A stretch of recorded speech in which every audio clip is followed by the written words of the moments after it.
Assalamualaikum warahmatullahi wabarakatuh. Selamat pagi, perkenalkan nama saya Muhammad Amar Al-Farabi dengan NIM 2023-12056. Pada kesempatan kali ini saya ingin mempresentasikan tugas proyek dari mata kuliah pemrograman berorientasi objek, yaitu membuat aplikasi sederhana manajemen buku digital berbasis Java. Pada kesempatan kali ini, saya akan memberikan gambaran visual bagaimana aplikasi itu bisa bekerja dan juga menjelaskan salah satu kode dari kelas-kelas yang ada. Aplikasi ini dirancang menggunakan konsep OOP dengan fitur utama seperti menambahkan, menampilkan, mencari, menghapus, dan mengedit data buku. Aplikasi juga mendukung penyimpanan sementara menggunakan file serta penyimpanan permanen ke database MySQL. Baik teman-teman, seperti yang saya bilang tadi, pada aplikasi yang telah saya buat itu terdapat beberapa fitur yang dimana ada fitur menambahkan buku, terus ada fitur lihat data buku itu sendiri, ataupun mencari buku, edit buku, hapus buku, dan keluar ini berarti memang kita telah selesai menggunakan aplikasi tersebut. Misal di salah satu fitur yang saya buat di sini, saya ingin menambahkan buku. Nah, pada kolom penambahan buku seperti ini, seperti biasa, di judul mungkin judul saya akan tulis Java seperti itu. Pengarangnya mungkin someone.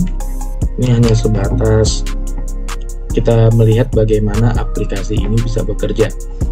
Lalu tahunnya mungkin saya isinya sembarang aja ya teman-teman ya, 2045 misal.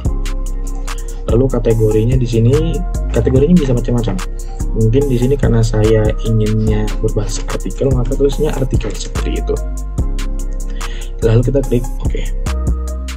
Nah, jika ternyata buku itu berhasil disimpan teman-teman, maka dia akan menampilkan tampilan seperti ini. Nah, di sini ada perbandingan teman-teman.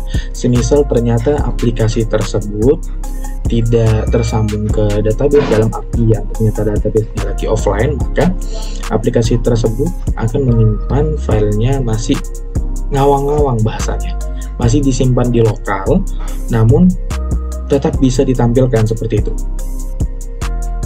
Cara menampilkannya seperti apa? Di fitur kedua ada yang namanya melihat buku. Jadi ketika kita melihat buku, di sini akan muncul buku-buku yang telah kita tambahkan. Nah, di sini karena kebetulan saya telah menambahkan buku-buku sebelumnya, ada judulnya Heri Suparno, ada yang namanya Amba Tukam, yang barusan yang kita tambahkan tadi adalah Java. Nah, di sini adalah list-list buku yang telah kita tambahkan, teman-teman. Seperti yang saya bilang tadi, jika ternyata database ini masih offline, maka buku tersebut masih disimpan secara ngawang-ngawang, dalam artian masih berupa file.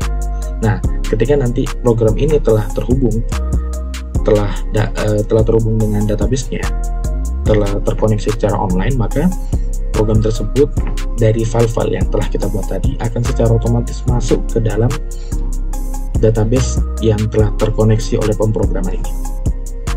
Next, di sini kita ada cari buku. Nah, untuk cari buku ini teman-teman kita menggunakan kata pencarian. Kata pencarian ini saya buatnya dari judul buku. Misal tadi ada yang namanya Amba ya. Kalau kita ketik kata kunci pencarian, kita cari, oke, nah muncul ya Amba Tukam. Semisal kita pengen nyari yang lain, misal H seperti itu, kita klik oke, ternyata muncul. Nah, ini teman-teman berlaku jika buku-buku tersebut ada dan kata kuncinya itu tergantung dari judul buku. Apa yang terjadi jika misal saya mencari kata kunci pencarian itu di luar dari judul buku? Saya mungkin klik Z seperti itu, maka nanti program akan menampilkan tidak ada buku yang ditemukan. Nah, untuk edit buku dan hapus buku sistemnya sama aja teman-teman, tapi di sini saya akan menjelaskan hanya satu, yaitu edit buku. Di edit buku ini dia berbasisnya ID.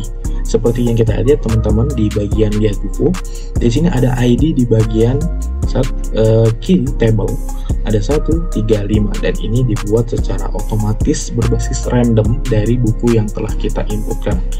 Kalau otomatis berarti seharusnya urut dong. Benar teman-teman.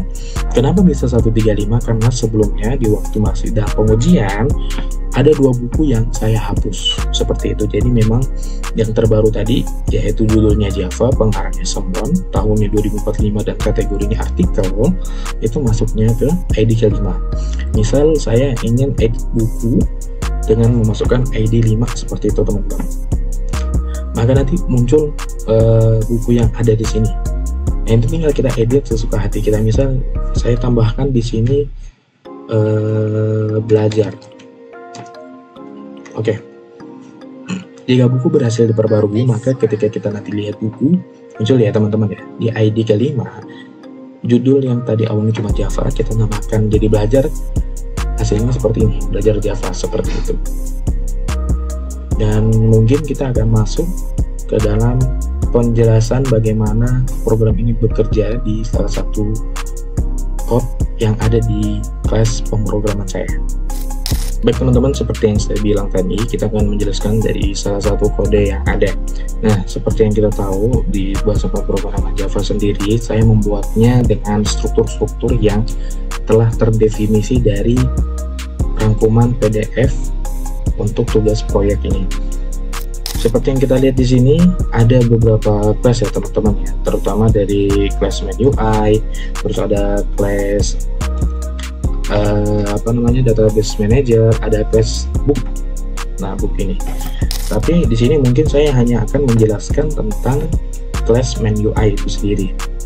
Nah, kenapa sih class main UI? Dari 3 class ini teman-teman, saya menggunakan class main UI untuk kelas utama dalam menjalankan program tersebut. Nah, jadi di kelas ini merupakan antarmuka utama dari aplikasi untuk mengelola interaksi antara pengguna dan sistem.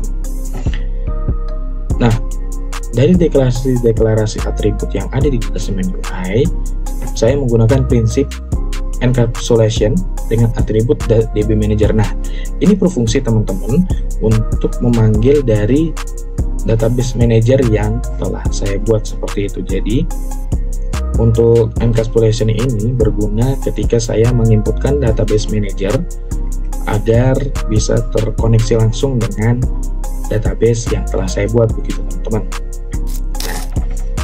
Lalu saya mungkin ingin mencontohkan di salah satu case. Nah, di sini kalau teman-teman melihat ada bermacam-macam class, ada case 1 di switch case-nya.